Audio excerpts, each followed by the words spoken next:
Soyons saints, en partenariat avec Magnificat. En ce 17 mars, nous levons nos verres en l'honneur des Patrick et de nos amis irlandais. Leur saint patron, l'évangélisateur de l'Irlande, est né à la fin du 5e siècle, probablement en Écosse. Enlevé par des pirates à 16 ans, Patrick est ensuite vendu comme esclave à un druide.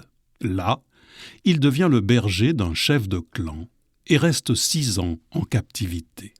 Une nuit, il reçoit une vision du Seigneur et se convertit. Parvenant enfin à s'échapper, il se rend au monastère de Saint-Honorat aux îles de Lérins. Il y étudie la théologie avant d'être ordonné prêtre. Nommé évêque, il est missionné par le pape pour aller évangéliser l'Irlande. Patrick reprend le bateau et parcourt tout le pays, convertissant à tour de bras, fondant des monastères et des évêchés, posant ainsi les premières pierres de l'Église d'Irlande. Il prêche à la cour des rois et convertit ceux de Dublin et de Munster. Patrick est un excellent orateur et pédagogue qui aime utiliser des images concrètes pour rendre la foi accessible à tous. Par exemple, il utilise un jour le trèfle pour expliquer le mystère de la Sainte Trinité.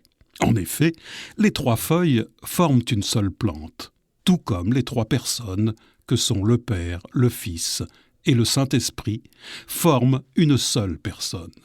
La légende raconte que c'est pour cela que le trèfle est le symbole de l'Irlande. Un autre récit raconte qu'il aurait chassé tous les serpents du pays, les faisant périr dans l'océan, et que c'est pour cela qu'on n'en trouve aucun sur la terre des Irlandais. Très sainte Trinité, Père, Fils et Saint-Esprit, nous vous confions cette nouvelle journée de carême, qu'elle soit une nouvelle occasion de conversion.